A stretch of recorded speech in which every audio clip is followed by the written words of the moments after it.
अलग कोई बौद्धिकता नहीं रही है। प्रश्न खड़ा होता है कि इस जीवन जीने की कला के साथ हिंदी के संवाद के बिंदुओं की पहचान कैसे की जाए, या सीधे सीधे कहूं तो आसे तो हिमालय भारतीय जीवन बोध के साथ हिंदी के संवाद के तर्क क्या निकलते हैं। अगर मैं आपसे यह निवेदन करूं, और बहुत होशो हवास में निवेदन कर रहा हूं, कि हिंदी एक भाषा नहीं है अपितु एक भाषा समूह है, तो किंचित हिचक के साथ आप हो सकता है इसको स्वीकार करें। जब मैं कहता हूं कि यह भाषा समूह है, तो मैं आपको संकेत कर रहा हूं कि इसमें ब्रज है, इसमें अवधी है, इसमें भोजपुरी है, इसमें मारवाड़ी है, इसमें मेवाती है, इसमें बुंदेली है, इसमें मैथिली है, और कुल मिलाकर हिंदी बनती है। यानी भाषाई समूहों के समुच्चय का प्रयास और समुच्चय की अवधारणा का नाम है हिंदी। जब मैं ऐसा आपसे निवेदन कर रहा हूं, तो एक तर्क जो मेरे पहले तर्क के साथ जाता है, और वह यह कि हिंदी अपने जन्म से ही लोकतांत्रिक है। एक लोकतांत्रिक भावबोध हिंदी को बनाता है। दूसरा, हिंदी का स्वभाव क्या बनता है। हिंदी का स्वभाव भारत की नदियों का स्वभाव है, पर्वत श्रृंखलाओं का स्वभाव है, आस्था और उत्सव धर्मिता का स्वभाव है, और रंगों का स्वभाव है। मैं इन तथ्यों की व्याख्या करता चलूंगा। भारत का सांस्कृतिक बोध पर्वत, नदी, आस्था, उत्सव धर्मिता और रंग हिंदी के मूल्यबोध को बनाते हैं। हिंदी की पूरी रचनात्मकता, चाहे वह भक्तिकाल से पूर्व की राज रचनात्मकता हो, भक्तिकाल की रचनात्मकता हो, जिसे आप अपनी सुविधा और हम सभी अपनी सुविधा के अनुसार रीतिकाल कह लेते हैं, उसकी रचनात्मकता हो या बाद की रचनात्मकता हो, आस्था, प्राकृतिक सौंदर्य और त्योहार, फेस्टिविटी, त्योहार और रंग, बदरंग नहीं। हिंदी का स्वभाव रंगीन स्वभाव है, रंगों से मिला जुला स्वभाव है।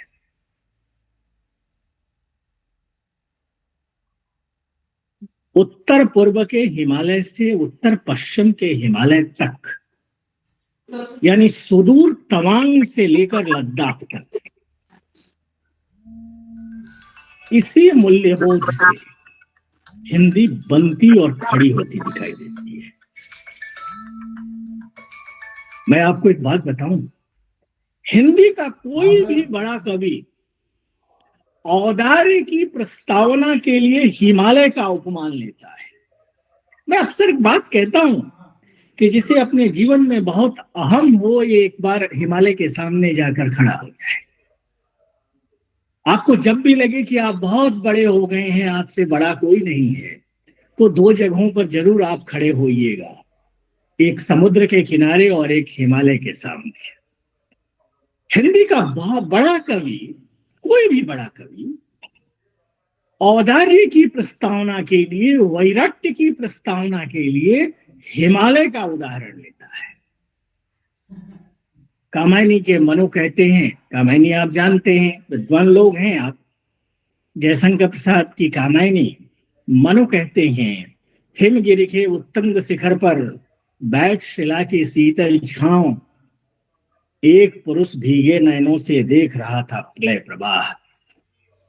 या फिर चंद्रगुप्त नाटक में सैनिकों का उत्साह बढ़ाती तक्षशिला की राजकुमारी अलका हो, हिमाद्रि तुंग श्रृंग से प्रबुद्ध शुद्ध भारती, स्वयं प्रभा समुज्ज्वला स्वतंत्रता पुकारती, अमर्त्य वीर पुत्र हो दृढ़ प्रतिज्ञ सोच लो, प्रशस्त पुण्य पंथ है बढ़े चलो बढ़े चलो। यह जो औदार्य और वैराग्य की प्रस्तावना है वो अंततः हिमालय से संदर्भित है। सरलता की कोई भी अवधारणा हिंदी के बोध में प्रकृति केंद्रित अवधारणा है, और वैराग्य की कोई भी अवधारणा पर्वत केंद्रित अवधारणा है। कालिदास के यहां भी हिमालय है। हिमालय भारत भूमि का औदात्य है, हिंदी इस औदात्य की प्रतिनिधि है। हमारे वंगमय भारत बोध के निर्माण में हिमालय और नदी की भूमिका को स्वीकारते हैं। उत्तरं यस् समुद्रस्य हिमाद्रश्चैव दक्षिणं वर्षं तद भारतम नाम भारती यत्र संतति। संकेत यह है, यह एक सांस्कृतिक राष्ट्र है और इस सांस्कृतिक राष्ट्र के औदार्य का पाठ हिंदी है। आस्तिक नास्तिक, ब्राह्मण, शैव, मूर्ति पूजक, प्रतिमा भंजक सब उसके प्रवाह में शामिल है। इसलिए यहाँ 6 आस्तिक दर्शन हैं और 3 मोटा मोटी नास्तिक दर्शन है, और सब एक दूसरे की सातत्यता में विकसित होते हैं, कोई एक दूसरे के विरोध में विकसित नहीं होते हैं। भारतीय मन सब कुछ पचाकर ज्ञान केंद्रित समाज की स्थापना में लगा हुआ मन है। यही कारण है कि यहां धर्म बोध, साहित्य बोध और जीवन बोध 3 शब्दों का प्रयोग कर रहा हूं मैं। धर्म बोध, साहित्य बोध और जीवन बोध पांथिक और पंथ निरपेक्ष, सांप्रदायिक और गैर सांप्रदायिक जैसे खांचों में बटा हुआ नहीं है। एक ही परिवार में आप आस्तिक हैं तो एक को नास्तिक होने की छूट है, एक शैव है तो दूसरे को वैष्णव होने की छूट है, एक शाक्त है तो दूसरे को प्रकृति पूजक होने की छूट है, और एक है जो सबकी पूजा करता है। हिंदी सबको साथ लेकर चलो। मैं इसकी व्याख्या आगे करूंगा। साहित्य, कला एवं धर्म यहां एक आंतरिक जिजीविषा का पाठ बनाती है। कुछ भी संस्थागत नहीं है अपने यहां। संस्थागत समझते हैं, इंस्टीट्यूशन केंद्रित यहां कुछ नहीं है। हमें कोई चला नहीं सकता, कोई हमें भारत के जीवन को चलाने के लिए अगर कोई संस्था चलाने लगे वो चला नहीं पाएगी। स्ट्रक्चर यहां कुछ नहीं है। बेहद लचीला और प्रत्यास्थ जीवन बोध है यहाँ। इसीलिए यूनानो मिस्र रोमा सब मिट गए जहां से कुछ बात है कि हस्ती मिटती नहीं हमारी। इस जीवन बोध और साहित्य बोध में अद्वैत के लिए भी स्थान है और वर्णाश्रम के लिए भी स्थान है। रस सिद्धांत की यहाँ केंद्रीयता भी है, तो अलंकार और ध्वनियों के गूढ़ विभाजन और वर्गीकरण भी है। जो साहित्य का शीर्ष है वह लोक जीवन का मंत्र है। इस वाक्य पर आपका ध्यान चाहूंगा।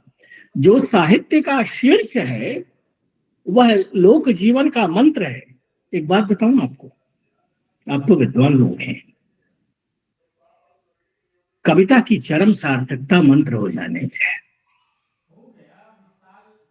संस्कृत और हिंदी की परंपरा इस बात का प्रमाण है। सूरदास और तुलसीदास की कविता इस बात का प्रमाण है। अब सुनिए ना, वर्णानाम अर्थसंगानाम रसानाम छंदसामपि मंगलानाम च कर्तारौ वंदे वाणी विनायकौ भवानी शंकरौ वंदे श्रद्धा विश्वास रूपिणौ। ये क्या है? ये कविता है, पर हजारों लोगों के लिए यह मंत्र है। कविता ने अपनी चरम सार्थकता के क्षणों में मंत्र को स्वीकार कर लिया। तुलसीदास कृत रामचरितमानस के बालकांड कांड की कविता भी है और मंत्र भी है। नमामि समीशान निर्वाण रूपम विभुम व्यापकम ब्रह्म वेदम स्वरूपम निजं निर्गुणं निर्विकल्पं निरीहं चिदाकाश समाकाश वासं भजेहं। यह क्या है? यह कविता है। पर जीवन ने, हिंदी जीवन ने अपने सुख दुख के क्षणों में, अपने जय पराजय के क्षणों में, न्याय अन्याय के क्षणों में इसको मंत्र के रूप में स्वीकारा है। एक कवि की रचनात्मकता क्या यह प्रमाण भी है, और जीवन के कष्टों के हरण के लिए पढ़ा जाने वाला शिव का रुद्राष्टक मंत्र भी है। हमारे आस्था के प्रतीक जीवन के अंतर विरोधों का समन करते हैं, इसलिए हम द्वंद्व की प्रस्तावना नहीं करते। भारत द्वंद्व नहीं है, भारत समरस है। हमारे जीवन बोध द्वंद्वात्मक जीवन बोध नहीं है, समरस है। मैं इसकी उदाहरण देते हुए चलूंगा। इंद्र योद्धा है, और योद्धा होना उनके संगीत प्रेमी होने के विरुद्ध नहीं जाता है, वे संगीत प्रेमी भी हैं। शिव योगी हैं और भोगी भी हैं, कृष्ण प्रेमी भी हैं और कूटनीतिज्ञ भी हैं। जीवन ब्लैक एंड व्हाइट नहीं है यहाँ, यानी सब कुछ सफेद या काले के सांचे में नहीं देखा जा सकता। यहाँ कई ग्रे एरियाज है, बहुत कुछ बहुरंगी है, कई रंग हैं और हर रंग समरस है। हिंदी भाषा और साहित्य की प्रकृति रंगों और मूल्यों की इसी बहुलता के स्वीकार की प्रकृति है। आप विद्वान लोग हैं, कुछ उदाहरण देते हुए चलूंगा। आप बंगाल वाले लोग भी इसमें होंगे ही। एक सज्जन हुए हैं जॉर्ज ग्रियर्सन, और जॉर्ज ग्रियर्सन साहब का नाम आप सबने सुना ही होगा। जॉर्ज ग्रियर्सन साहब का पूरा नाम था सर जॉर्ज अब्राहम ग्रियर्सन। वे साहब आयरिश मूल के सरकारी अधिकारी थे, और आयरलैंड के डबलिन में 7 जनवरी 1851 को उनका जन्म हुआ। हिंदी के लोग, अपन हिंदी वाले सभी, उन्हें भाषा सर्वेक्षण के रूप करने वाले के रूप में जानते हैं। उन्होंने ब्रिटिश कालीन भारत की 364 भाषाओं और बोलियों का सर्वेक्षण किया था, ये आप जानते हैं। मैं सिर्फ आपकी स्मृति में जमे हुए जो थोड़ा सा धूल है उसको साफ करता चल रहा हूं। ये ग्रियर्सन साहब की जो उनका जो सर्वे है वो लिंग्विस्टिक सर्वे ऑफ इंडिया शीर्षक से ब्रिटेनिका ऑनलाइन पर उपलब्ध भी है। उनके भाषा सर्वेक्षण का भाग 1 की भूमिका का एक अंश मैं उद्धृत कर रहा हूं। यह ग्रियर्सन साहब की पंक्ति है जो मैं उद्धृत कर रहा हूं।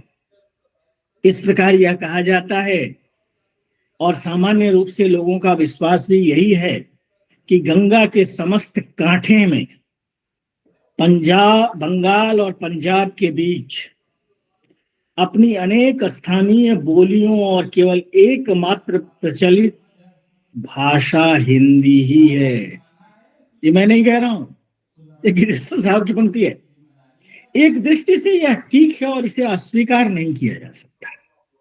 सर्वत्र हिंदी अथवा हिंदुस्तानी शासन की भाषा है, और ग्रामीण स्कूलों में यही शिक्षा का माध्यम भी है। इस क्षेत्र के लोग भी भाषा भाषी हैं, अतएव व्यवहार में उन्हें किसी प्रकार की कठिनाई नहीं होती, और ये लोग नहीं चाहते कि शासन कार्य के लिए अनेक भाषाएं स्वीकार कर कठिनाई उत्पन्न की जाए। यह सब होते हुए भी तथा कथित हिंदी की इन बोलियों की जब भाषा शास्त्री परीक्षा करता है और उन्हें समूह के अंतर्गत लाने या उन्हें वर्गीकृत करने का उद्योग करता है, तो इनके मुहावरों तथा गठन में उसे अत्यधिक अंतर मिलता है। 2 बातें, यानी हिंदी पूरे इस कांठे में, कांठे यानी बंगाल से लेकर पंजाब तक का जो क्षेत्र है, वो आम तौर पे समझी और बोली जाने वाली भाषा रही है। और दूसरा, हिंदी को जब आप कसने की कोशिश करते हैं तो हिंदी के रंगों के साथ वो आपको दिक्कत आने लगती है।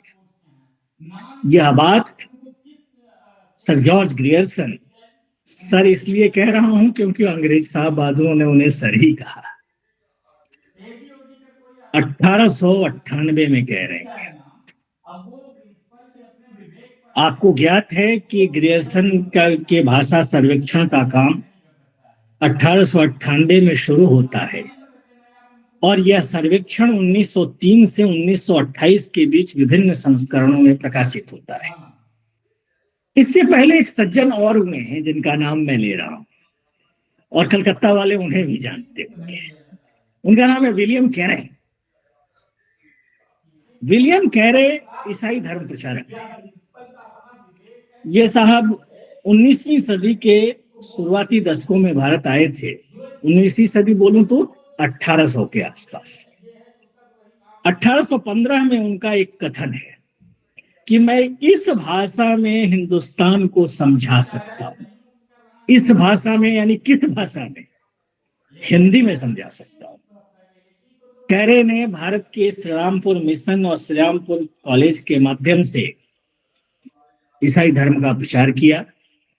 उन्होंने बाइबिल का बांग्ला, संस्कृत और अन्य भारतीय भाषाओं और बोलियों में अनुवाद किया। भारत के बेनेडिक्ट मिशनरी सोसाइटी की स्थापना की। बंगाल के श्रीरामपुर के डेनिस कॉलोनी में डेरा जमाने वाले कैरे ने बांग्ला सीखा और अपने उद्देश्य की पूर्ति के लिए, अब उनका उद्देश्य आपको ज्ञात है, अपने उद्देश्य की पूर्ति के लिए उन्होंने बांग्ला नहीं हिंदी को अपनाया। और जो लोग जानते हैं वे इस बात को मानेंगे कि कैरे ने भारतीय मन के औपनिवेशीकरण के लिए हिंदी का उपयोग कैसे किया था। एक और प्रस्तावित करता चलूं मैं आपको। इन दिनों भारतीय भाषाओं का तर्क आप बहुत सुन रहे होंगे। मैं एक बिंदु आप विद्वानों के लिए छोड़ देता हूं, उसके बाद आगे बढ़ जाऊंगा। यह भारतीय भाषाओं का तर्क, यह भी श्रीरामपुर मिशन से ही चला था। और यह क्यों चलाया गया, इसके निशाने पर कौन सी भाषा थी, अगर आप ध्यान देंगे तो चीजें स्पष्ट हो जाएंगी। भारतीय भाषाओं का तर्क चलाने के पीछे संस्कृत को अपदस्थ करने का भाव था। बहुत विनम्रता पूर्वक निवेदन कर रहा हूं, आप पढ़िएगा, मुझसे असहमत होने की आपको पूरी छूट है। एक और उदाहरण देता हूं। लॉर्ड वेलेस्ली को आप जानते हैं। लॉर्ड वेलेस्ली 10 जुलाई सन 1800 को कलकत्ता में फोर्ट विलियम कॉलेज और इसके प्रचारक जॉन गिल क्राइस्ट का नाम आपने सुना ही है। 4 लोग, लल्लू लाल, सदल मिश्र, सदासुखलाल नियाज और इंसा अल्लाह खान, ये 4 हिंदी के शुरुआती दौर के, इन्हें अगर कायदे से कहा जाए तो ये हिंदी के पहले 4 प्रोफेसर हैं। इन हिंदी के 4 प्रोफेसरों ने जो काम किया उन पर थोड़ा सा विचार कीजिएगा। मैं इसलिए कह रहा हूं कि थोड़ा आलोचकीय दृष्टि से विचार कीजिएगा। हिंदी अपनी लोकप्रियता और ताकत के कारण ब्रिटिश औपनिवेशवाद और सेमेटिक मान्यता का एक औजार बनकर आती है। हिंदी को लोकप्रिय और बड़ा किसी ने नहीं बनाया है, हिंदी जन ने बनाया है। बाद में स्वतंत्रता संग्राम इस बात का प्रमाण है।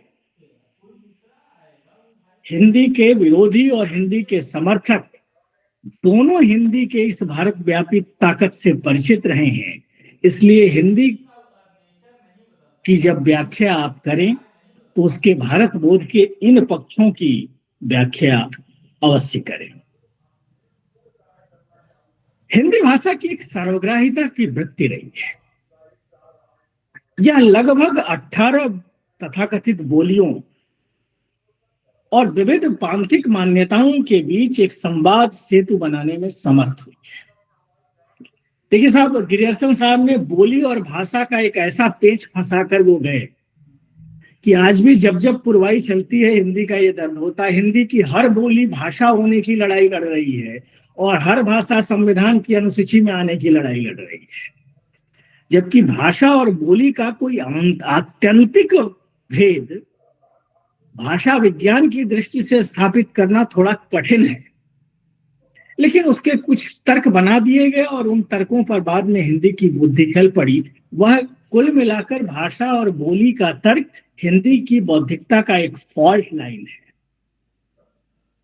खड़ी बोली, बांग्रो, ब्रजभाषा, कन्नौजी, बुंदेली, अवधी, बघेली, छत्तीसगढ़ी, मैथिली, भोजपुरी, अहिरवाटी, मालवी, पहाड़ी से होती हुई यह यात्रा संस्कृत और पाली और प्राकृत से प्रेरणा लेती है और इस प्रेरणा का प्रथम मंत्र है समावेशी भाव। इसलिए आप देखिएगा हिंदी के जो दो महत्वपूर्ण ग्रंथ हैं वो इस समावेशी चेतना के परिचायक हैं। गोसाई जी याद आते हैं। मैं तो पूरब का रहने वाला आदमी हूं और पूरब में जब जब कोई नैतिक बिंदुओं पर विचार होती है तो हमारी प्रज्ञा का एक अनिवार्य हिस्सा गोसाई जी बनाते हैं। गोसाई जी बोले तो गोस्वामी तुलसीदास। गोस्वामी तुलसीदास के राम सब कुछ छोड़कर चले जा रहे हैं और वेद व्यास के महाभारत में सुच्याग्रह नैव दर्श्यामि बिना युद्धे न केशव, आज बिना युद्ध के एक उंगली के बराबर कुछ नहीं दूंगा। यानी एक तरफ सब कुछ त्याग करने वाला है और एक तरफ कुछ भी छोड़ने वाला नहीं है। एक तरफ रामचरितमानस का नायक है और दूसरी तरफ महाभारत की कथा है। एक तरफ एक छोर है, दूसरी तरफ दूसरी निष्ठा और स्वार्थ का अगला छोर है। हिंदी इन दो छोरों को साथ लेकर चलती है और यही कारण है कि हिंदी जब खड़ी होती है, हिंदी जब बड़ी होती है तो उसे कौन बना रहा है? काठियावाड़ी महात्मा गांधी बना रहे हैं। महात्मा गांधी बोले तो मोहनदास करमचंद गांधी, वो गुजरात से आते हैं। चक्रवर्ती राजगोपालाचारी बना रहे हैं। चक्रवर्ती राजगोपालाचारी तमिल है। सरदार वल्लभ भाई पटेल बना रहे हैं। सुभाष चंद्र बोस उसकी पक्षधरता कर रहे हैं। ये सब लोगों की मातृभाषा हिंदी नहीं है, पर हिंदी इनके सपनों का, इनके चिंतन का और भारत की समेकित चेतना के प्रतिनिधि के रूप में आ रही है। इसलिए हिंदी खड़ी हो रही है, हिंदी बड़ी हो रही है और हिंदी राष्ट्र का निर्माण का एक माध्यम बन रही है। इसलिए जब हिंदी के भारत बोध को आप पढ़ें तो इस दृष्टि से भी पढ़ें कि हिंदी इस देश के सपनों की भाषा है।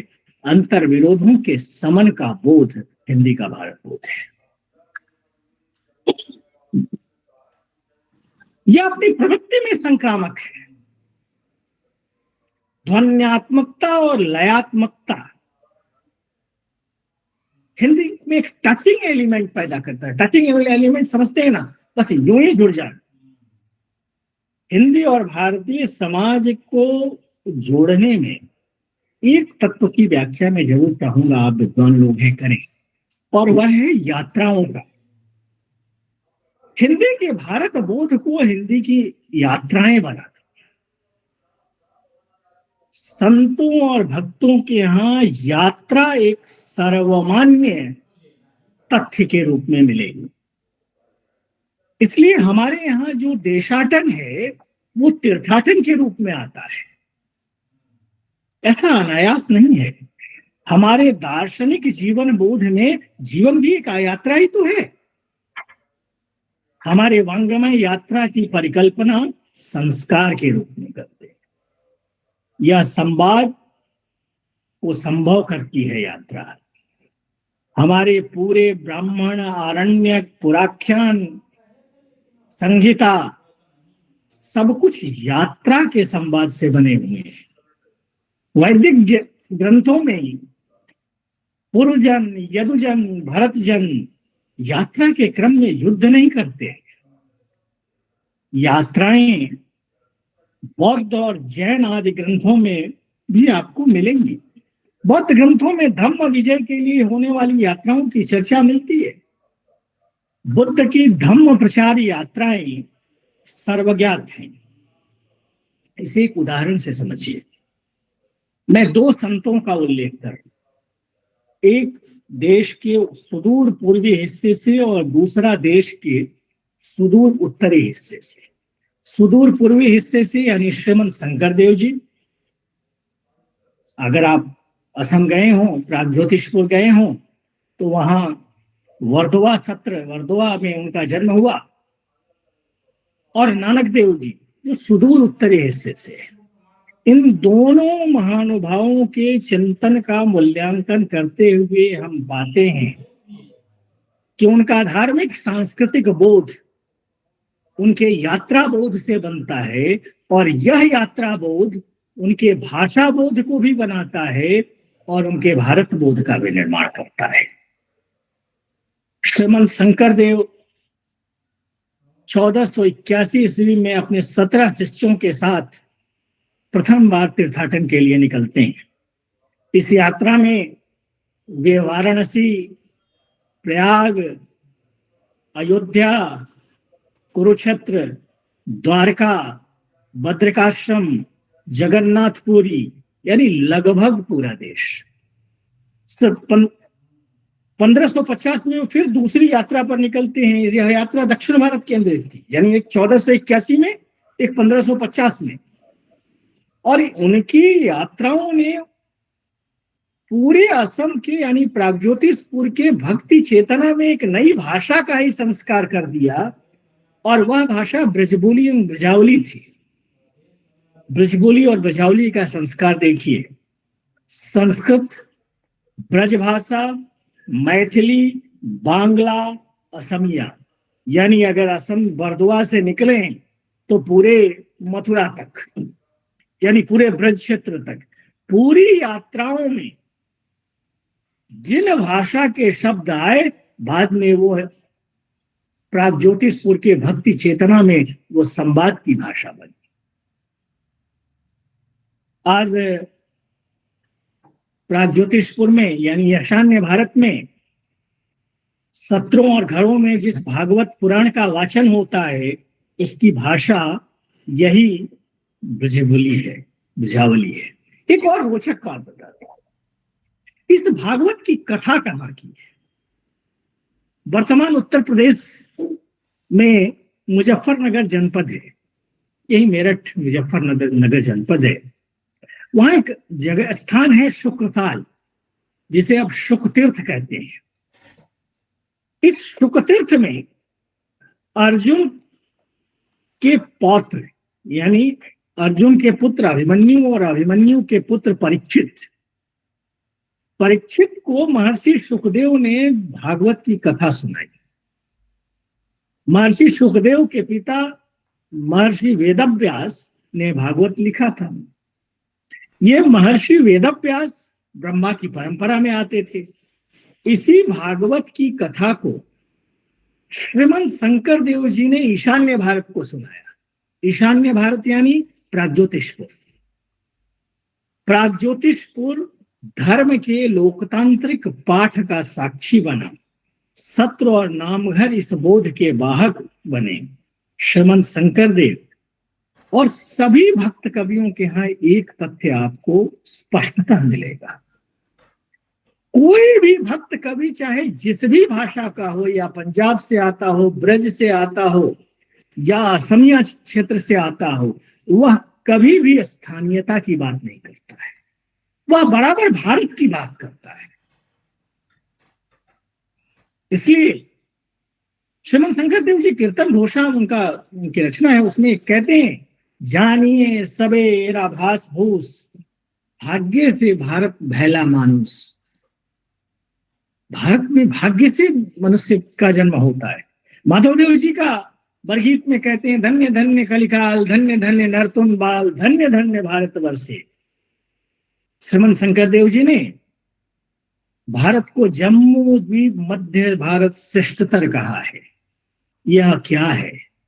यही आइडिया ऑफ इंडिया है, यही भारत बोध है।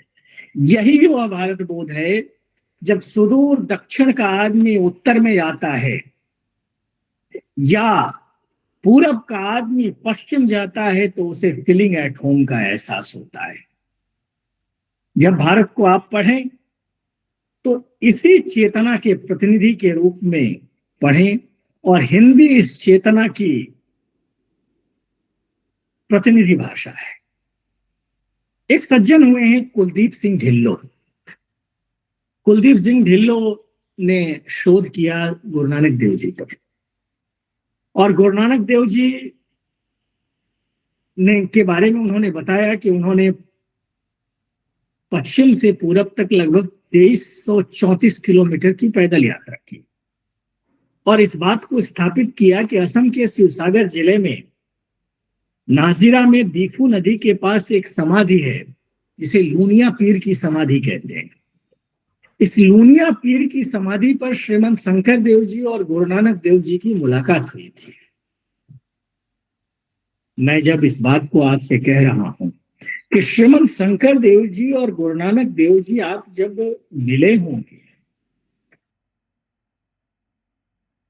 मेरी जानकारी नहीं है, आप विद्वान बता सकते हैं कि क्या श्रीमंत शंकर देव जी को गुरुमुखी पंजाबी आती थी या गुरु नानक देव जी को असमिया आती थी? क्या आखिर नहीं आती थी, आती थी तो संवाद किस भाषा में हुआ होगा? यह जानना भारत के बोध को जानने के लिए अनिवार्य है। देश का संकट क्या है वल्लभाचार्य के लिए? वल्लभाचार्य के लिए देश का संकट है मिलेच्छा क्रांते स्वदेशेषु। और इस संकट का विकल्प हिंदी क्या निकालती है कि खुरासान खुस्माना किया हिंदुस्तान डराइया, आप 200 न दे करता जनू कर मुगल चाहिया, एती मार परी कुरलाने दर्द तैनू दर्द ना आइया। जब शत्रु ताकतवर हो, जब आक्रमण हो रहा हो, तो घर को बचाने का जो दाय है, जो उत्तरदायित्व है, वह हिंदी की चेतना में आया है। और हिंदी ने इस चेतना को कई रूपों में प्रस्तावित किया है। पहला रूप है लीला का। लीला क्या है? लीला है जागतिक कार्यों में लिप्त रहते हुए भी कर्म फल से विरक्त रहना। यह अवतारवाद है। कृष्ण लीला करते हैं, राम लीला करते हैं, इसलिए हमारी नाट्य कलाओं में रास लीला है, राम लीला है, भावना है, अंकिया है, पंडवानी है, नाचा है। ये सभी लीला केंद्रित रचनाएं हैं। हिंदी की जो नाट्य पद्धतियां हैं वह लीला को प्रोत्साहित करती हैं। आप कहेंगे कि मैं ऐसा क्यों कह रहा हूं? लीला अवतारवाद है, लीला है एको हम बहुश्याम। लीला जागतिक कार्यों में निबद्ध रहना है, कर्म फल से मुक्त रहना है। इसीलिए सूरदास के कृष्ण लीला करते हैं, तुलसीदास के राम लीला करते हैं। लीला को हिंदी के भारत बोध के रूप में पढ़ा जाना चाहिए। दूसरा, हिंदी के भारत बोध के रूप में सहभागिता को पढ़ा जाना चाहिए। सहभागिता, पार्टिसिपेटरी मोड। हिंदी जहां भी गई है उसने वहां के स्थानिक शब्दों को स्वीकार किया है। स्थानिकता का मतलब है कि हिंदी का कोई रूप संस्कृत से प्रेरित है पर वो आत्यंतिक नहीं है। उसमें आपको ब्रजभाषा के शब्द, बांग्ला के शब्द, भोजपुरी के शब्द, और अगर थोड़ा सा बंगाल पार कर जाएं, श्रीरामपुर पार कर जाएं, तो आपको दिमासा के शब्द, और अरुणाचली हिंदी तो एक अलग ही किस्म की हिंदी चलती है जहां की स्त्रीलिंग होती ही नहीं, वहां पुल्लिंग ही होता है। इन सभी चीजों को लेकर हिंदी आगे बढ़ती है। शायद हिंदी का यही भाव है जो हिंदी को राष्ट्र की चेतना का प्रतिनिधि बनाता है। और इसीलिए जब हमारे पूर्व पुरुषों ने, हमारे सांस्कृतिक चिंतकों ने हिंदी की व्याख्या की, तो हिंदी को इस रूप में स्थापित किया कि इस देश की राष्ट्र चेतना की प्रतिनिधि भाषा है, इसलिए राजभाषा के रूप में हिंदी आई। एक तथ्य जो हिंदी के संदर्भ में और व्याख्यायित करते हुए मैं चलूंगा। एक सज्जन है वली मोहम्मद वली, आप उनको जानते हैं, वली दखनी के रूप में उनको लोग, वो शायर हैं, उन्हें वे 1700 में के आसपास हुए और उनको उर्दू कविता के पिता के रूप में भी जाना जाता है। इन्हें वली औरंगाबादी भी कहते हैं। वे अपनी गजलों में अरबी फारसी के शब्दों का प्रयोग तो करते हैं, पर जो प्रतीक वो लेते हैं वो भारतीय सांस्कृतिक चेतना के प्रतीक है। दूसरा, 1723 में एक शायर हुआ मीर तकी मीर, फारसी हिंदुस्तानी का शायर था। अगर आपको दिल्ली में अहमद शाह अब्दाली और नादिर शाह के आक्रमणों का रक्तरंजित इतिहास पढ़ना हो तो मीर तकी मीर को पढ़ना आपके लिए आवश्यक रहेगा। हमको शायर न कहो मीर की साहिब, हमने दर्द गम कितने जमा किए तो दीवान किया। मित्रों, यह क्यों मैं दे रहा हूं कि उर्दू और हिंदी का विवाद जितना तथ्यात्मक है उससे ज्यादा पूर्वाग्रह प्रेरित है। मैं तो कई बार मैंने थोड़ा सा हास्य के प्रसंग में कहता हूं कि आप सोचिए, अगर भारत का विभाजन नहीं हुआ होता या भारत कभी एक साथ हो जाए, पाकिस्तान जो आज की तारीख में पश्चिम का क्षेत्र कहा जाता है वह भारत का हिस्सा बने, तो जो हिंदी बनेगी उसका स्वरूप क्या होगा, उसकी शब्दावली क्या होगी। इसलिए हिंदी और उर्दू के विवाद को आत्यंतिक विवाद न माने, और यह एक कॉलोनियल कंस्ट्रक्ट है। कॉलोनियल कंस्ट्रक्ट आप समझ रहे होंगे, एक औपनिवेशिक निर्मिति है। इस औपनिवेशिक निर्मिति को समझना होगा और इसका एक ही विकल्प है, एक डीकोलोनाइज्ड इंडियन माइंड, एक गैर उपनिवेशीकृत भारतीय मन। बड़ा अच्छा एक शब्द है, हमको चाहिए, वो हिंदी का एक कवि है, हमें चाहिए वो आदत दिमाग जो आदतन खुशामदी न हो। वो एक ऐसा हिंदी दिमाग पैदा करना होगा जो आदतन नकलची न हो। आप सभी विद्वान लोग हैं, आपसे अपेक्षा है कि जब आप इस पुनश्चर्या पाठ्यक्रम से जाएं तो इस गैर उपनिवेशीकृत मस्तिष्क के साथ भारत के अतीत को, भारत के इतिहास को, उर्दू हिंदी विवाद को, और एक चीज और है, कहीं ऐसा तो नहीं है कि राजा लक्ष्मण सिंह बनाम राजा चुपसाद सिंह सितारे हिंद का विवाद चयनित तथ्यों के आधार पर खड़ा किया गया विवाद है। चयनित तथ्यों के आधार पर, सिलेक्टेड फैक्ट्स के आधार पर। मैं आपको एक बात बता रहा हूं, विश्वविद्यालयों में हुआ क्या, विश्वविद्यालयों में पहले निष्कर्ष तय कर लिए गए कि मुझे यह सिद्ध करना है, और उस निष्कर्ष के आधार पर इतिहास से कुछ नए तथ्य चुन लिए गए, और उन तथ्यों के आधार पर एक मनीषा की निर्मिति की कोशिश की गई, प्रयास किया गया। जब आपने तय कर लिया कि भारत में मुसलमानों और हिंदुओं को बांटना है, और हिंदुओं को हिंदुओं की भाषा और मुसलमानों की भाषा उर्दू को बना देना है, तो उसी आधार पर फिर आपने इतिहास से तथ्यों को छांटा। क्या हिंदी और उर्दू का विवाद व्याकरणिक विवाद है क्या? जब हिंदी और उर्दू के व्याकरण में जाएंगे, वाक्य विन्यास में आप जाएंगे, तो वो भी उन विवादों का कोई तर्क नजर नहीं आएगा। जब भारत की दृष्टि से हिंदी और उर्दू का पर विचार करेंगे, तो आपको उस दृष्टि से कोई अंतर नहीं आएगा। समय आ गया है कि जो नया भारत बोध बने उसमें उर्दू में जो भारतीय तत्व हैं और भारतीय प्रतीक हैं उस दृष्टि से भी विचार किया जाए। और इन दिनों आपके राम प्रवेश जी रजक ने ताज बीबी का उल्लेख किया और ताज बीबी पर अपन काम कर रहे हैं। मथुरा की थी, वो वृंदावन की थी, वो अकबर के दरबार में थी, अकबर के हरम में थी, वृंदावन में आकर कृष्ण की भक्ति करने लगी। और अगर आप गोकुल में कभी गए हो, राम प्रवेश जी रजक गए हम लोगों के साथ, तो आप वहां जाएंगे तो ताज बीबी की समाधि है। ताज बीबी कहती हैं, नंद के कुमार कुर्बान तेरी सूरत पे, हो तो मुगलानी हिंदवानी बन रहूंगी। भारत की चेतना का यह भाव, जहाँ की पांथिक मान्यताएं तो अलग हो सकती हैं पर सांस्कृतिक मान्यताएं और भाषा अलग अलग नहीं है, और भाषा इस सांस्कृतिक मान्यता की प्रतिनिधि बने, इस दृष्टि से भी विचार किया जाना चाहिए। आपने एक अवसर दिया, इस अवसर का उपयोग मैंने हिंदी के भारत बोध पर आपके साथ संवाद के लिए किया।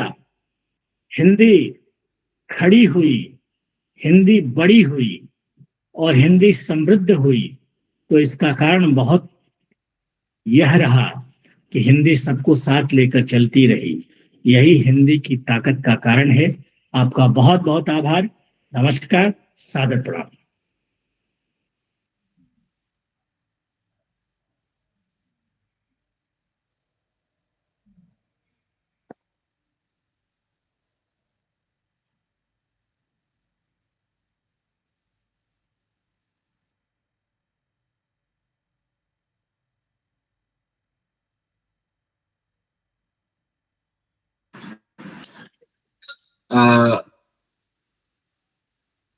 जी सर, मैं देख रहा हूँ।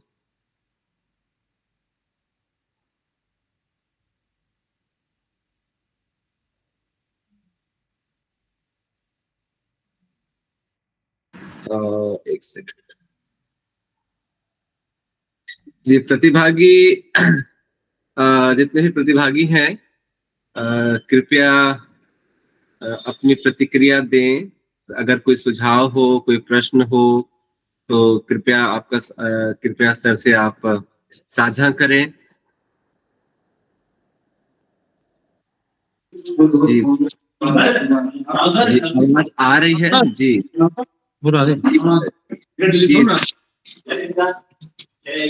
विक्रम जी, माइक ऑफ कर लीजिए। 6 के फुट खाऊंगा। सबकी बिल बढ़ गई तो मेरी भी कमेटी की तो बनाओगी। 2 आदमी की बढ़ गई।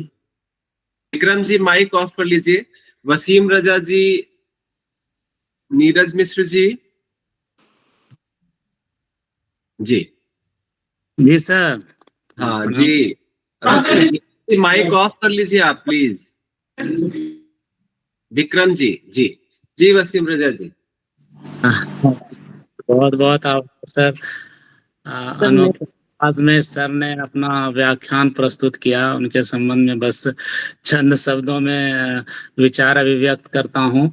अनोखे अंदाज में आपने हिंदी और भारत बोध का प्रस्तुत किया उद्धरण और विचार। भारत के इतिहास, संस्कृति, समाज, जीवन दर्शन और संवेदना का हुआ गहन विस्तार। हिंदी साहित्य का शीर्ष ही लोक साहित्य का मंत्र है। व्याख्यान में दिखा नवाचार। आप हैं विविधमुखी प्रतिभा के धनी, दिल्ली विश्वविद्यालय के प्रोफेसर संजय कुमार, चंदन कुमार। यह रही आपकी पंक्तियों का तुकांत विस्तार। आपने हमें गृहीत किया। आप हैं महान विद्वान चंदन कुमार। आपको सत सत आभार, आपको सत सत नमस्कार, धन्यवाद। सर मैं कुछ बोलना चाहती हूँ। जी जी, सलेहा जी। जी सर, मैं आसाम से हूँ और चंदन सर दिल्ली में बैठकर आसाम के बारे में, शंकर देव के बारे में और माधव देव के बारे में जो बताया वो प्रशंसनीय है। सर को इतना ज्ञान है, ये मैं बहुत बहुत धन्यवाद देती हूँ सर को। सर दिल्ली में बैठकर आसाम के बारे में इतना विस्तार पूर्वक वर्णन दे पाए।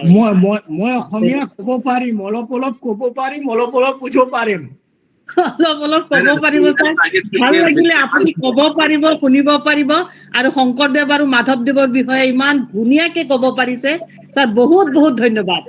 Thank you sir. उस भाषा और उस साहित्य के विद्वान हैं और जी सर। शंकर देव पर उनकी स्वतंत्र पुस्तक भी है जी और सर, बहुत अच्छा इसके लगा। साथ ही जी जी नीरज मिश्र जी। जी सर प्रणाम। मैं नीरज मिश्रा, मुजफ्फरपुर बिहार से। सर आपने इतनी अच्छी एक बात कही, इसे तो मैंने अभी तुरंत ये व्हाट्सएप स्टेटस पे लगा दिया कि कविता अपनी चरम परिणति में मंत्र बन जाती, और इतना अच्छा लगा, इसमें रिएक्शन भी आ रहे वो मैं देख रहा हूँ। तो वास्तव में सर तुलसीदास की कविता हो या अन्य जो कविताएं हैं, तुलसीदास की कविताएं तो वास्तव में मंत्र बन ही गई है। उनकी लिखी हुई जो रामचरितमानस की पंक्तियां हैं, लोग उसको मंत्र के रूप में प्रयोग करते हैं। सबसे सुखद आश्चर्य मुझे एक बार पढ़ने के क्रम में यह हुआ था, एक बार मैं दर्शन में मिल को पढ़ रहा था। मिल एक उपयोगितावादी दार्शनिक थे, यूटिलिटेरियनिज्म से जुड़े हुए थे। वो 19वीं शताब्दी में लिख रहे थे कि poetry should replace the religion, कि कविता को धर्म को रिप्लेस कर देना चाहिए, धर्म की जगह कविता को ले लेना चाहिए। और आज जब आपने यह बात कही, मुझे याद आई कि वास्तव में 15वीं 16वीं शताब्दी में ही तुलसीदास और कबीरदास जो है वो अपनी कविताओं से धर्म को रिप्लेस कर रहे थे, और तुलसीदास की तो कविताएं पूरी तरह धर्म को रिप्लेस करके एक स्थान बना दी। सर आज का आपका वक्तव्य इतना अच्छा था, कोई आपत्ति नहीं थी, मतलब पूरी तरह से हम लोग संतुष्ट होकर आगे बढ़ रहे थे। लेकिन सर ने कहा तो जिज्ञासा बस, राम प्रवेश सर ने कहा तो मैंने ये बात आपसे चर्चा कर दी। सर बहुत बहुत धन्यवाद। जी बिल्कुल सर, और सर के एक एक वाक्य एक एक शब्द में भारत बोध झलकता है। और इससे पूरे व्याख्यान में भी आपने देखा, कलकत्ते से हम असम पहुंचे और न जाने किस किस राज्य और किस किस प्रदेश से, और ऐसे अछूते अछूते या कहें कि कवियों को लेकर और अपनी बात रखी। सर बहुत बहुत धन्यवाद। और सर की जो पत्रिका आती है, जो सर संपादक है प्राग्ञ ज्योतिका और भारत बोध, उसी विषय पर है, तो उसको भी निश्चित तौर पर पढ़ा जाना चाहिए। और बहुत ही चर्चित पत्रिका है ये दोनों। और लगातार सर ताज बीबी पर जो सर की पुस्तक है इस समय अलग अलग विषयों पर सर के व्यक्तित्व, बहुआयामी व्यक्तित्व है। सिर्फ हिंदी ही नहीं, असमिया के साथ साथ और भी, और एक तरीके से कहें कि ताज बीवी पर नजर कैसे गई सर की तो ये सर का अध्ययन, सर की अध्ययनशीलता और उनकी बहुआयामी व्यक्तित्व का एक अच्छे स्कॉलर, अच्छे प्रखर वक्ता के रूप में सर जाने जाते हैं। और जी मीनू सैनी जी कुछ कह रही हैं? प्रश्न और प्रतिक्रियाओं का जो है अभी समय है हमारे पास। रजक सर जी जी सर, जो ताज बीबी सर की पुस्तक है वो किस प्रकाशन से है, कुछ अगर सर बताएं तो हम लोग भी इसको पढ़ने का प्रयास करेंगे सर। ये भारतीय विद्या अध्ययन केंद्र से है, ये 108 साउथ एवेन्यू, ये वहां से छपी है। जी ठीक है सर, धन्यवाद सर। हम लोग कोशिश करेंगे सर उस भारत बोध को अपने जीवन में और अपने कर्मों में लाने की।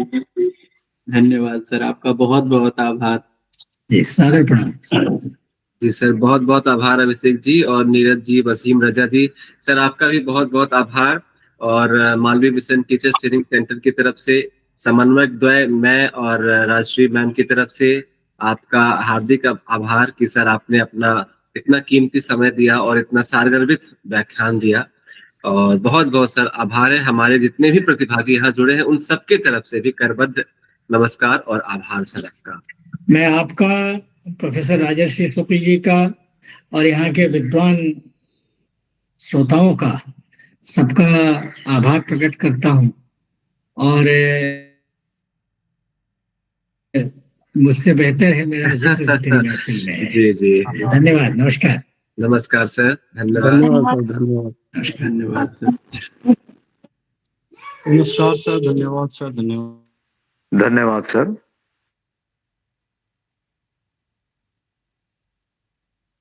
धन्यवाद सर।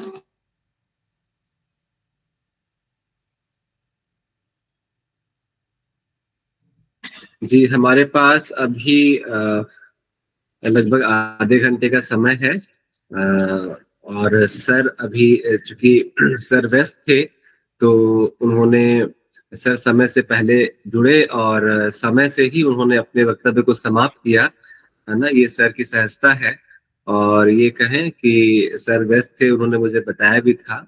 तो चूंकि प्रश्न और प्रतिक्रियाओं का भी समय उन्होंने दिया पूरा, तो सर अपनी बात उन्होंने 1 घंटे में तकरीबन रखी और आपकी प्रतिक्रियाएं भी बता रही थी कि आप लोग बड़े धैर्य से सुन रहे थे।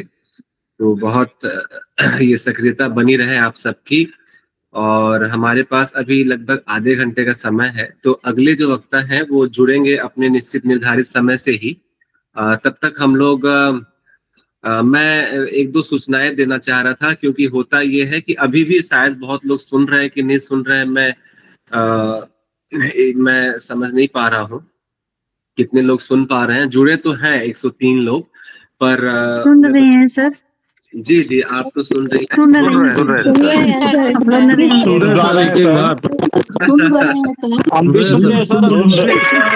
हैं सर, लगातार सुन रहे हैं।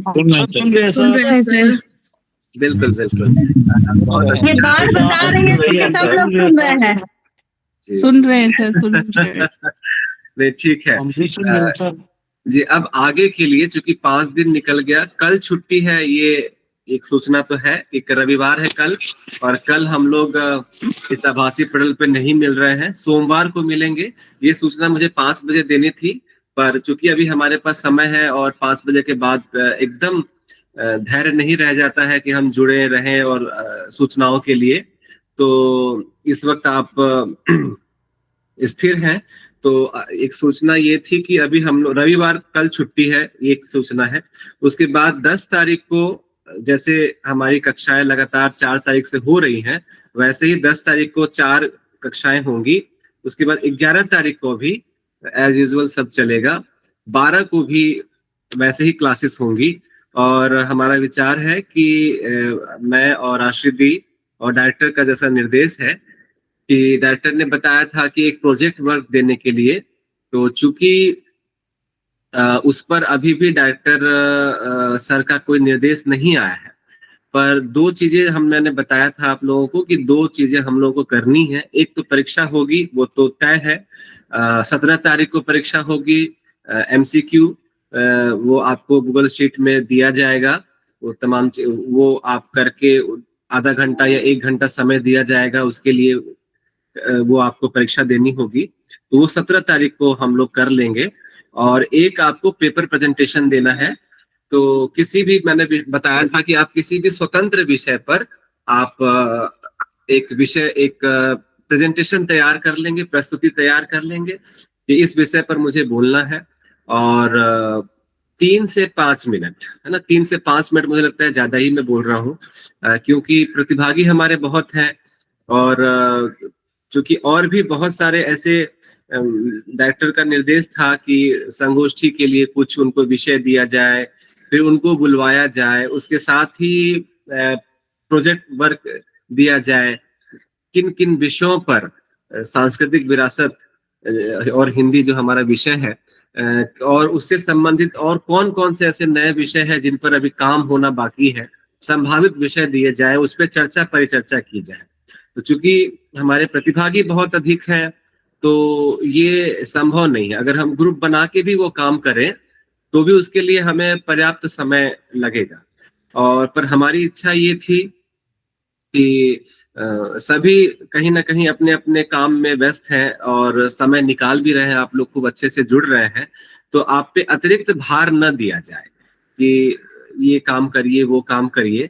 तो हमने वक्ता का जो क्रम है व्याख्यान का, उसी को जारी रखने का प्रयास किया कि अधिक से अधिक व्याख्यान हो, और जो हमसे कहीं ज्यादा अध्ययनशील और विद्वान हैं उनको सुने, है ना। कई बार सुनना भी बहुत जरूरी होता है, और उसके बाद फिर हम जो 17 तारीख होगा, फिर आप उसी विषय पर अगर आपको कुछ लगता है तो आप जो प्रेजेंटेशन होगा उसमें आप उन विषयों को रख सकते हैं। तो एक हम लोगों की जो इच्छा थी कि ज्यादा से ज्यादा सुना जाए, है ना, क्योंकि देश भर के बड़े बड़े वक्ताओं को अपने अपने क्षेत्र में जिन्होंने बहुत महत्वपूर्ण काम किए हैं उनको हम लोग बुला रहे हैं। कोशिश रह रही है लगातार कि अच्छे से अच्छा वक्ता आपको दिया जाए, और अब तक लगता है कि हम अपने कोशिश में कामयाब भी हुए हैं और सभी ने बहुत अच्छा बोला, अलग अलग विषयों पे अलग अलग तरीके से। क्योंकि देखिए हिंदी और सांस्कृतिक विरासत को लेके कई लोगों ने बोला, छायावाद और सांस्कृतिक विरासत को लेके कई लोगों ने बोला, पर आप देखें कि कितनी विविधता थी उनके वक्तव्य में। कहीं 2-3 ही ऐसे संदर्भ थे जो कि मिल रहा होगा, पर बाकी आपने देखा कि कितने अध्ययन करके वो लोग बोल रहे हैं। तो विषय भी वास्तव में बहुत भास्ट है, एक तरीके से कहें बहुत व्यापक विषय है। तो अभी जो अगला व्याख्यान होगा वो हमारा पत्रकारिता पर होगा, है ना, हिंदी की सांस्कृतिक विरासत और पत्रकारिता। तो ये एकदम अलग विषय है। तो हम क्यों ना साहित्य की विभिन्न विधाओं से संबंधित सांस्कृतिक विरासत को जोड़ के देखें और सुने। तो जो वक्ता है उनको सुनाना जो है हमारा लक्ष्य है, और उसके बाद जब हम उनको सुन लेंगे तो फिर हम कुछ निष्कर्ष पहुंचेंगे, फिर हम बताएंगे कि जो है आप बताएं कि किस पर और काम होना चाहिए और क्या नए ऐसे संभावित विषय हैं जिन पर काम किया जाना चाहिए, इस तरीके की तमाम चीजें। तो आप पर ज्यादा बोझ ना डाल के हम लोगों ने प्रोजेक्ट वाला, मैंने सर से गुजारिश की है कि सर आप हमारे जितने भी प्रतिभागी हैं बहुत ही पंक्चुअल है, बहुत ही समय से जुड़ते हैं, इस तरीके का मैंने जो है डायरेक्टर से, सर से मैंने और दीदी ने बात की कि बहुत सहज तरीके से सभी लोग जुड़ रहे हैं, काम कर रहे हैं, तो उनको अतिरिक्त भार न दिया जाए। तो वाला जो क्रम वो जारी रहे। तो उन्होंने भी अभी कुछ हाँ नहीं कहा है, तो उम्मीद है कि, पर ये 2 चीजें जो है प्रेजेंटेशन और परीक्षा, ये तो तय है, ये होनी ही है, ये आपको देना ही पड़ेगा, नहीं तो फिर सिर्फ हम सुनेंगे नहीं, आपको भी अवसर मिलेगा कुछ बोलने का। तो अच्छा से अच्छा पेपर बनाए और अच्छे से अच्छी प्रस्तुति दे और अपनी सर ये निर्णय सर अच्छा है। और एक बात मैं 5 मिनट में बोलूंगा कि और एक बात, जैसे कि जब मैंने पेपर प्रेजेंटेशन की बात की थी तो उसमें से कई ऐसे जो हमारे प्रतिभागी हैं जो हिंदी से अलग विषय के हैं, मान लीजिए वो अंग्रेजी के हैं या सोशियोलॉजी के हैं, तो उन्होंने निवेदन किया था कि हम लोग हिंदी में बहुत कंफर्टेबल नहीं है, तो उन्होंने निवेदन किया कि क्या हम अंग्रेजी में अपनी प्रस्तुति दे सकते हैं। तो हाँ, आप अंग्रेजी में भी अपनी प्रस्तुति दे सकते हैं, और हिंदी के जो लोग हैं वो अपने हिंदी पर ही अपनी बात रखेंगे, पर अंग्रेजी जिनको आती है, जो मान लीजिए जैसे अली मैम है वो बुद्धिस्ट है, तो वो अंग्रेजी में ज्यादा जो है सहज है। सोशियोलॉजी की एक मैडम है, अंग्रेजी की है, कई एक सर है, तो वो आप अपना अंग्रेजी में अपनी प्रस्तुति दे सकते हैं। और विषय स्वतंत्र रहेगा, ये मैंने आपको बता दिया था। पीपीटी तो ज्यादा से ज्यादा अच्छा होगा। तो विषय सर स्वतंत्र रहेगा? जी मैंने बताया, स्वतंत्र विषय रहेगा। आप हिंदी और सांस्कृतिक विरासत के अलावे आप शंकरदेव पर भी अपनी प्रस्तुति दे सकती है, कोई दिक्कत नहीं है। जी सर। तो कोई अगर लोक साहित्य पे देना चाहे, कोई अगर पत्रकारिता पे देना चाहे, कोई अगर कविता, कहानी, नाटक, उपन्यास, किसी भी विषय पर आप देना चाहें आप दे सकते हैं। सांस्कृतिक विरासत ही हो। कितना टाइम मिलेगा प्रेजेंटेशन देने में? 3 से 5 मिनट समय आपको दिया जाएगा। पीपीटी होगा या बोलना पड़ेगा सर? जी आपको बोलना, क्योंकि पीपीटी रहेगा तो पीपीटी में भी तो आप बोलना ही रहता है, तो आपको ऐसे भी बोल सकते हैं। जी पेपर लेकर भी बोल सकते हैं सर? बोल सकते तो देखिए बहुत कुछ है, पर क्या है, पीपीटी अगर रहे तो थोड़ा सा तो परिश्रम कीजिए। अगर डायरेक्टर ने ये कहा कि, कहते हैं पिछले बार भी उन्होंने ये कहा था कि जितने भी प्रतिभागी हैं उनका पीपीटी हमें सबमिट करिए, है ना। तो चूंकि हमारे जो डायरेक्टर हैं वो बहुत सहज हैं, पर क्या है कई बार डॉक्यूमेंटेशन के लिए चीजें बहुत आवश्यक हो जाती हैं, तो वहाँ सहजता और अच्छाई काम नहीं आती। तो कई बार तो हमें आपके पीपीटी वगैरह जो है या जो आपका पेपर है वो हमें उनको सबमिट करना रहता है। सर परिश्रम करे, एक टॉपिक वो स्लाइड है जी सर मेरी आवाज आ रही है? कुछ सर पीपीटी का जो स्लाइड है उसमें मतलब हम लोग उसी को वीडियो बना के दे सकते हैं क्या सर? नहीं क्योंकि वीडियो मत बनाइएगा, नहीं उसी समय प्रेजेंट करिएगा तो ज्यादा अच्छा रहेगा, सर क्योंकि ऐसा मुझे लग रहा है सर, मैं बहुत बार कनेक्ट करने की कोशिश करती हूँ तो मेरी आवाज चली जाती है सर, ऐसा होता है क्या? कोई बात नहीं, आपको तब कुछ उपाय किया जाएगा। अगर पीपीटी तब आप मुझे भेज दीजिएगा और उसके बाद फिर आप अपनी सुविधा अनुसार वहां से उसको देखकर बोल दीजिएगा, है ना? ओके हाँ जी सर। तो ये है, अगर मान लीजिए कोई तकनीकी असुविधा आती है, वो तो हमारे यहाँ आपकी तरफ से तो हो नहीं रही है, वो तकनीकी असुविधा है, तो वहां पे ये है कि आप प्रेजेंटेशन दे, क्योंकि ये सब कुछ जो है हमारा रिकॉर्ड हो रहा है ना? ये पूरी जो मीटिंग है हमारी, पूरी जो लेक्चर्स हैं, ये सब Malviya mission teachers training centre के वेबसाइट पर जो है रिकॉर्ड हो रहा है। तो कोई भी ऐसी चीज नहीं होनी चाहिए जहां पर लगे कि बहुत हमने ढिलाई की या बहुत लचीलापन हमने दिखाया प्रतिभागियों के साथ और किसी भी नियम का उल्लंघन हमने किया। तो ये सारी चीजें जो भी रिकॉर्ड हो रही है तो उसका ध्यान रखना बहुत जरूरी है, और ये सब रिकॉर्ड में चला जाएगा ऑटोमेटिक, क्योंकि मैं पहले अपने मेल से जुड़ रहा था, मगर अब आप ध्यान देंगे कि मैं CUMMTTC ऑफिस से जुड़ रहा हूँ, तो ये सब कुछ रिकॉर्ड हो रहा है बाकायदा। तो जी सर एक मिनट सर ये विषय कितने स्लाइड्स बनना है जी? जिस स्लाइड मैं नहीं बता सकता कि आप कितने बनाने हैं, आप 3 से 5 मिनट के भीतर आप जितना बोल सकती हैं आप बोल दीजिए। ये मैं कैसे बताऊं कि आप कितने कब देना है? पेपर का विषय सर अपने अनुसार हो गया, भारतीय संस्कृति उसमें कंपल्सरी अनिवार्य होगी सर। मैंने तो बताया, आपने सुना नहीं धर्मवीर जी, है ना? आप सुन नहीं रहे कह रहे हो ना आप, अपना स्वतंत्रता सर सुन रहा हूँ मैं, आप एक ही प्रश्न स्वतंत्र कह दिया ना, पूछा जा रहा है ना। जी आप सुन नहीं रहे धर्मवीर जी, आप सुनिए पहले। मैंने स्वतंत्र विषय कहा, आप कविता, कहानी, नाटक, उपन्यास, पत्रकारिता जिससे भी बना लीजिए, और सांस्कृतिक विरासत उसमें हो ही ये भी आवश्यक नहीं है। अब क्या पूछना है? हाँ मैं बस यही पूछा सर, बाद में अपने संस्कृति का मत रखिए,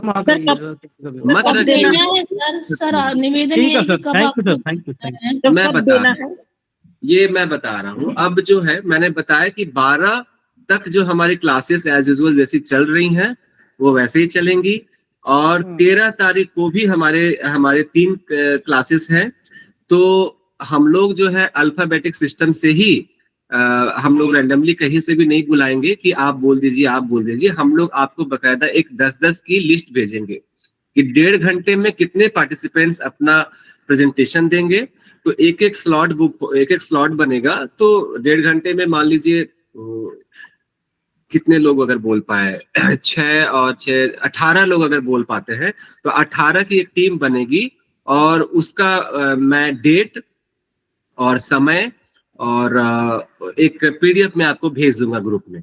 उसमें आप अपना नाम देख लें कि मेरा इस स्लॉट में है और इतने बजे है, 10:30 बजे से 11:30 बजे तक आपका है, तो उतने प्रतिभागी 10:30 बजे से 11:30 बजे तक अपना प्रेजेंटेशन देंगे। तो ये अल्फाबेटिक सिस्टम से ही मैं बना के बाकायदा भेजूंगा आप सबको, आप उसी के अनुसार आप जुड़े। एक बात मैं बीच में जोड़ दे रही हूँ इसी के साथ एक बात मैं ये जोड़ दे रही हूँ कि अल्फाबेटिकल ऑर्डर में जिन लोगों का प्रेजेंटेशन पहले हो जाएगा, उनको भी बाद वाली सभी कक्षाओं में जब उनके अन्य प्रतिभागियों के प्रेजेंटेशन हो रहे होंगे, उस समय उनको उपस्थित रहना आवश्यक है, क्योंकि प्रेजेंटेशन होकर आप मुक्त हो नहीं सकते। अटेंडेंस शीट लगातार चलेगी, स्क्रीन पर अटेंडेंस रिकॉर्ड जैसे अभी किसी भी समय फोटो ले ली जाती है वो भी जारी रहेगी। तो आप लोगों को जिनका पहले हो जा रहा है वो मुक्त नहीं हो जाएंगे, और जिनका पास में है उनको जुड़े रहना है। बताइए।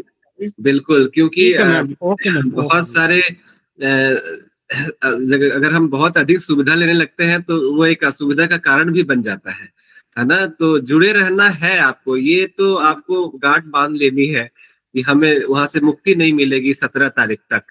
कल सर कल भी क्लासेस चलेंगी। नहीं, मैंने बताया ज्ञान प्रकाश जी, आप सो गए थे लगता है। मैं सोया नहीं हूँ, आप बताए कि रविवार सरकारी मतलब कि अवकाश का दिन है, ये मैं सुना हूँ, ऐसा नहीं है। मैंने कहा कि उसके चक्कर कल खोलेंगे कि बंद रखेंगे। ये ज्ञान प्रकाश जी थोड़ा मजाक कर रहे थे, क्योंकि छुट्टी के दिन में भी हम लोग निकाल रहे हैं, लेकिन वो रविवार जो है सरकारी गैर सरकारी सब अवकाश है। जी जी, आप सर यही कहे थे जहां तक मैं सुना हूँ, बाकी प्रतिभागी जी। मैंने कहा था कि कल छुट्टी है, हम लोग कल नहीं मिल रहे हैं, हम लोग सोमवार को मिल रहे हैं। तो ये सूचना मैंने पहले दी थी ताकि आप लोग रिलैक्स हो जाएं। तो एक ये रहा। दूसरी बात कि 14 तारीख से प्रॉपर हम लोग पीपीटी का कार्यक्रम, और उसी में एक वक्तव्य भी रहेगा, और उसी में फिर 15 तारीख को भी हमारे वक्ता बोलेंगे भी, और पीपीटी भी होगा। फिर यहाँ 17 तारीख को भी पीपीटी चलना है, और उसी दिन आपकी परीक्षा भी होनी है, और उसी दिन जो है आप का जो है अंतिम सत्र जो होगा हमारा वो भी होगा। तो ये हम लोग 13 तारीख से शुरू कर देंगे, ठीक है। तो आप लोग एक 3 से 5 मिनट का जो है एक पीपीटी तैयार कर ले, और कि आपको किस विषय पे बोलना है। अब मुझे नहीं लगता कि आपको विषय से लेकर या पीपीटी से लेकर या फिर और भी इससे संबंधित कोई भी प्रश्न पूछने हैं, क्योंकि मैंने बहुत ही सर एक चीज बस मैं आपसे पूछना चाह रही थी, आप कह रहे थे एक प्रोजेक्ट भी बनाना है, उस प्रोजेक्ट को भी क्या देना है? मैंने तो बोला अभी उस पे तो बात सर तो बता दिए नहीं देना है, बार बार क्लियर कर दिया सारा मामला। नहीं देना है ये मैंने नहीं बोला, डायरेक्टर ने कहा कि देना है कि नहीं देना ये मैं बताऊंगा। तो पर अभी तक तो नहीं देना है, मेरे पास जो सूचना है उसमें अभी तक आपको कोई प्रोजेक्ट के लिए कोई ऐसा कोई सुझाव मेरे पास नहीं आया है। तो अभी तक तो आप लगता है पूनम जी के पास जो है बहुत सारे दायित्व हैं, है ना, तो इसलिए वो बहुत घबराई रहती है। तो नहीं सर थोड़ा मुझे लग रहा था कि अगर प्रोजेक्ट बनाना तो समय चाहिए होगा। यानी समय क्या चाहिए, 14 दिन का ही समय है, क्लासेस है, इसमें करना रहेगा आपको। और समय तो आपको फिर अगर 14 दिन के बाद भी ज्यादा समय दे दें तो भी वो काम नहीं हो पाएगा। तो इसलिए भी मैंने कहा कि जो है डायरेक्टर से कि बहुत समय लगता ही है, और उसके साथ ही चूंकि आप लोग इतने इस रिफ्रेशर कोर्स के प्रति इतने प्रतिबद्ध कहें कि मेरी गुजारिश और राशिदीर की गुजारिश थी कि आपको और अतिरिक्त दबाव या बोझ न दिया जाए, क्योंकि आप लोग जुड़ रहे हैं लगातार और प्रतिक्रियाएं दे रहे हैं। यही मुझे लगता है कि काफी है। एक सभी प्राध्यापक है यहाँ पर, और सभी बहुत सारे दायित्व से जुड़े हुए हैं, बहुत सारे सबको काम है। तो बिल्कुल सही सर, आपकी उदारता के लिए बहुत बहुत धन्यवाद। बहुत सही सर, बहुत धन्यवाद सर, धन्यवाद। डायरेक्टर को कहिएगा धन्यवाद। धन्यवाद सर, आपको भी धन्यवाद सर, आपको भी धन्यवाद। सबको जानते हैं ना सर, निदेशक महोदय से आप धन्यवाद सर, आपको धन्यवाद, धन्यवाद, बहुत बहुत धन्यवाद जी जी। पर धन्यवाद मैं भी आपका करूंगा जब आप 17 तक इसी तरीके से जुड़े रहेंगे, तब तक। बिल्कुल सर, बिल्कुल सर, बिल्कुल। और ये पूरा जुड़े रहेंगे सहयोग से, और आप लोगों के जो है क्या कहेंगे से ही सब संभव हो पाएगा। अभी तो 5 दिन ही निकले हैं, आगे भी बहुत लंबा सफर तय करना है, मुझे लगता है चुनौतियां काफी हैं, तो आप साथ बने रहें। अब मैं एक बार अगले जो हमारे वक्ता है उनको मैं फोन करता हूँ, अगर वो चाहें तो समय से पहले जुड़ सकते हैं। सर ऐसा आप ग्रुप में डालें। सर जी, सादा निवेदन सर, राजेंद्र पियोहरे सर, आप कविता भी लिखते हैं सुनने को मिला है, तो एक आध कविता सुना दीजिए सर, निवेदन है। जी सर। ये हमारा भी निवेदन है, अनूपपुर मध्य प्रदेश अनूपपुर से राजेंद्र तिवारी। हम लोगों का भी निवेदन है कि हमारे पास जो ये 15 मिनट का समय, 15 क्या, अब तो 10 ही मिनट रह गया, 10 मिनट का समय बीच में मिल गया है, तो हम लोग राम प्रवेश जी की एक छोटी कविता सुन लें। बहुत लंबी। बहुत सही। जी। ठीक है जी सर, जी बिल्कुल, स्वागत है सर।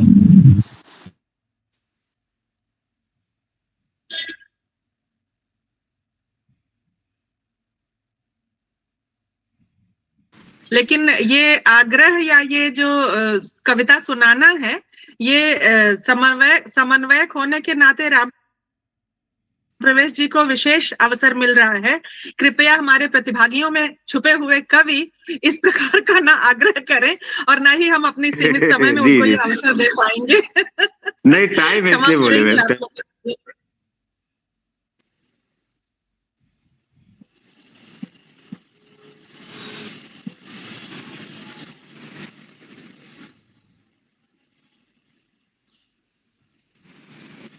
एक सेकंड मैं किताब ले लेता हूँ तो फिर निकालता हूँ। आप ऐसे मुझसे सुनने से अच्छा है आप हिंदी समय पर जो है कविता पढ़ इतनी वहां पे पढ़ सकते हैं। तो पूरी काव्य संग्रह जो है वहां अपलोड है, हिंदी पर भी है सर की कविताएं। जी जी आप देख लें। नहीं सर, कवि के मुख से कविता सुनना उसके एक आनंद अलग ही है। वाह वाह सही कह रही हैं कम्मू। मैं एक राजा था 96।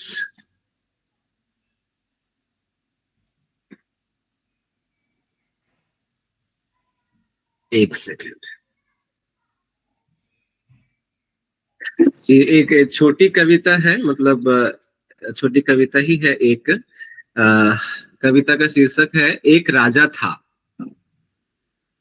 एक राजा था, एक रानी थी, रानी को गुंडों ने पकड़ लिया, रानी डर से चिल्लाने लगी, छोड़ देने की गुहार लगाने लगी, हाथ जोड़ने लगी। तभी राजा वहां पहुंचा और गुंडों के सामने अदम्य साहस का परिचय देते हुए गुंडों को मार गिराया और राजा ने रानी को बचा लिया। रानी भी खुश थी, राजा की जय जयकार होने लगी। इस तरह कहानी खत्म हुई। हमने अपनी रानी जैसी बेटियों को बचपन से ही कहानी सुनाई, रानी को राजा ही बचाता आया है। रानी स्वयं कभी स्वावलंबी नहीं बनी, कभी रानी को राजा जैसा अदम्य साहसी बनने नहीं दिया। कब तक रानी को राजा बचाएगा? रानी को राजा ही बचाएगा, इसका जिम्मा बेशक राजा का है। रानी को भी अदम्य साहसी बनना होगा, हमें ही बनाना है। और कब तक गुंडे रानी पर हमला करेंगे, उनका शोषण करेंगे? उन गुंडों को भी सबक सिखाने की सीख हमें रानियों को देनी होगी। राजा के साहस की गाथा गानी बंद करनी होगी, तभी स्त्री की भूमिका बदलेगी। धन्यवाद। बहुत खूब सर, बहुत खूब सर, बहुत खूब सर। साधु साधु। बहुत बढ़िया सर, बहुत बढ़िया सर, धन्यवाद।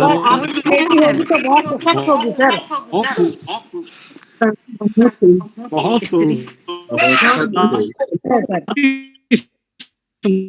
धन्यवाद। बहुत सुंदर सर, बहुत बहुत धन्यवाद। जी जी, अरे वाह दिनेश जी बहुत बढ़िया सर, अच्छी लगी कविता। बहुत ही बढ़िया। एक और कविता जब आपने बोल दिया है तो ये जो है कवि की नब्ज जो है ना वो इसी में धड़कती रहती है। एक और चलिए। एक और छोटी कविता ही लिखता हूं मैं। कविता इसलिए, कविता का शीर्षक है कविता इसलिए। तो शुरू करता हूं। कविता इसलिए क्योंकि नहीं बैठना पड़ता सफर कर पढ़ने के लिए। फुर्सत में आप जब भी पन्ना पलटिए पाएंगे कुछ नया, नई चिंता, नए विचार, छोटी छोटी पंक्तियों में बड़ी से बड़ी क्रांति का आगाज।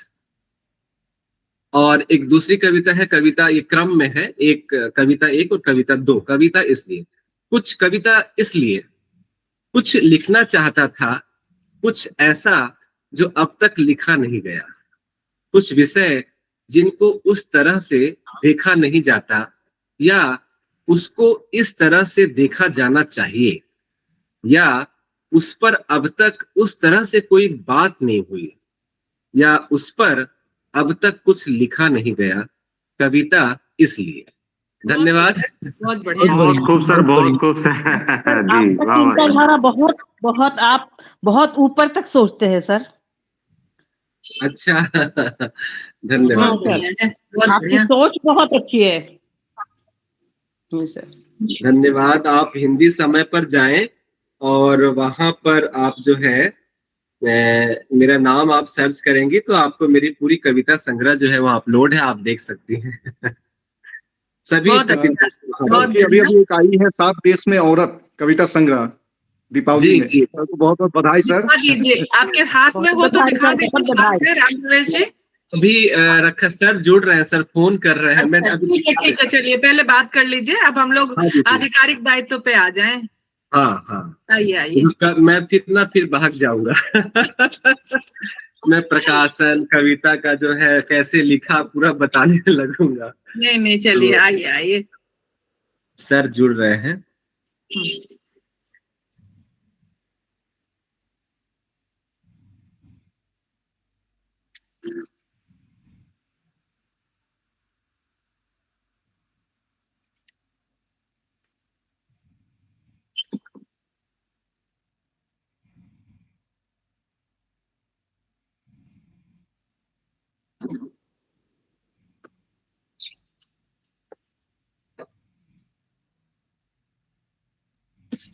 ध्यनिष्ठ कृतिका।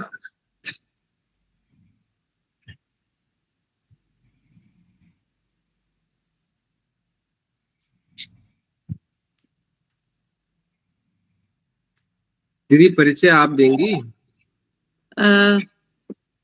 परिचय मैं दूं? मैं तो ऑफिशियल उस ढंग से नहीं बताती किताबें उताबें, मैं तो हल्का फुल्का बताती हूँ। आप वैसे ही फिर मैं पढ़ के बता दूंगा उनको।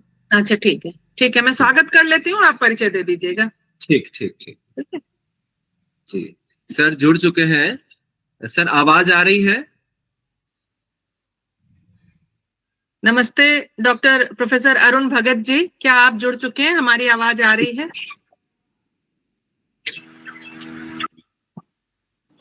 जी सर जुड़ गए हैं। जुड़ गए हैं। बहुत स्वागत है प्रोफेसर अरुण भगत सर, आपका हार्दिक स्वागत है। हम कलकत्ता विश्वविद्यालय के हिंदी विभाग की ओर से Malviya mission teacher training college के तत्वावधान में आयोजित इस पुनश्चर्या पाठ्यक्रम में हम दोनों समन्वयक आपका हार्दिक स्वागत करते हैं। बहुत बहुत स्वागत है sir. Professor Arun Bhagat ji, sir आपको सूचित करना चाहती हूँ स्वागत करने के साथ साथ कि हमारे इस पुनश्चर्या पाठ्यक्रम में 110 के करीब प्रतिभागी हैं, जो कि महत्वपूर्ण, जिसे हम कहें कि बौद्धिक क्षमता से युक्त, क्योंकि ये सभी अपने अपने महाविद्यालयों और विश्वविद्यालयों के प्राध्यापक हैं, अपने अपने विषयों के ज्ञाता और विशेषज्ञ हैं, लेकिन पुनश्चर्या पाठ्यक्रम करते हुए प्रायः सब एक विद्यार्थी की मानसिकता से जुड़े हैं। तो इसलिए अब 4 दिन हो गए, 5वां दिन चल रहा है और हम लोग एक अच्छा सा पारिवारिक समुदाय एकत्र हो गया है। हम सब एक दूसरे से बातचीत करते हुए यहाँ शामिल हैं। अपने प्रतिभागियों को ये सूचित करना चाहती हूँ कि डॉक्टर अरुण भगत जी ने आज के लिए जिस विषय का चयन किया है, वह विषय अभी तक के हमारे इस पुनश्चर्या पाठ्यक्रम के वक्तव्यों में अभी तक नहीं आया था। ये अपनी ओर से इस दिशा का पहला व्याख्यान होगा, हिंदी पत्रकारिता और सांस्कृतिक चेतना। तो हम लोग जानते हैं कि पत्रकारिता हमारे सारस्वत क्षेत्र का, अकादमिक क्षेत्र का, सामाजिक क्षेत्र का एक बहुत महत्वपूर्ण आयाम है, ये एक बहुत महत्वपूर्ण अंश है। और आज के युग में, सामाजिक पत्रकारिता के युग में, तो ये और भी बड़ा और व्यापक अंश हो गया है।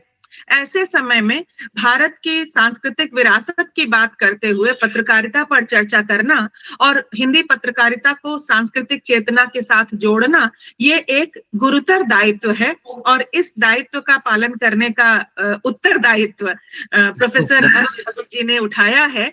तो आपका बहुत स्वागत करती हूँ सर।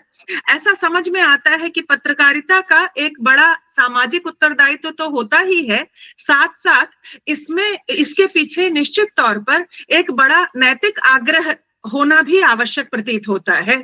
तो भारत की सांस्कृतिक चेतना किस प्रकार इन आग्रहों के साथ रहते हुए भी लगातार बदलते समय के साथ आने वाले सामाजिक दबावों को लेते हुए कैसे बढ़ती है और कैसे चलती है, हमें पूरी आशा है कि इस विषय पर आप एक सुंदर बढ़िया अच्छा व्याख्यान हमारे प्रतिभागियों के सामने हमारे सामने रखेंगे, क्योंकि हम दोनों भी बहुत कुछ सीखते रहते हैं समन्वयक होने के साथ साथ इन व्याख्यानों के माध्यम से। तो आपका बहुत स्वागत है प्रोफेसर अरुण भगत जी।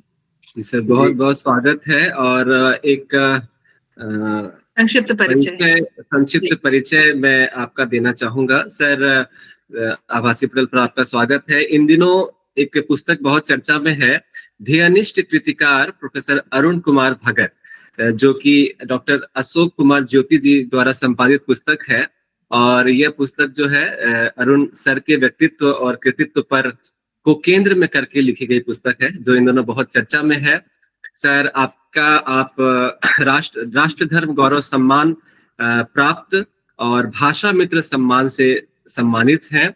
आपकी कुल पुस्तकें लगभग 28 हैं। आपने महात्मा माखनलाल चतुर्वेदी पत्रकारिता एवं जनसंचार विश्वविद्यालय के नोएडा परिसर में 14 वर्षों तक आपने अध्यापन किया। उसके बाद आप Motilal Nehru memorial museum and library Delhi में और अटल बिहारी वाजपेयी अध्येता भी आप वहां पर रहे। और साथ ही आप महात्मा गांधी केंद्रीय विश्वविद्यालय मोतिहारी में मीडिया अध्ययन विभाग के अध्यक्ष और अधिष्ठाता रहे।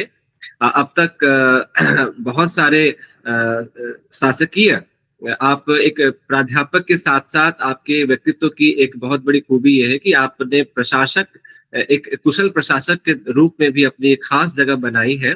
आप पूर्व सदस्य रहे आप कार्य परिषद महात्मा गांधी अंतर्राष्ट्रीय हिंदी विश्वविद्यालय और परामर्शदात्री रहे दिल्ली स्कूल ऑफ जर्नलिज्म और उत्तर प्रदेश हिंदी संस्थान, साधारण सभा उत्तर प्रदेश हिंदी संस्थान, साहित्य अकादमी, भारत की सर्वोच्च स्वायत्त शासी साहित्य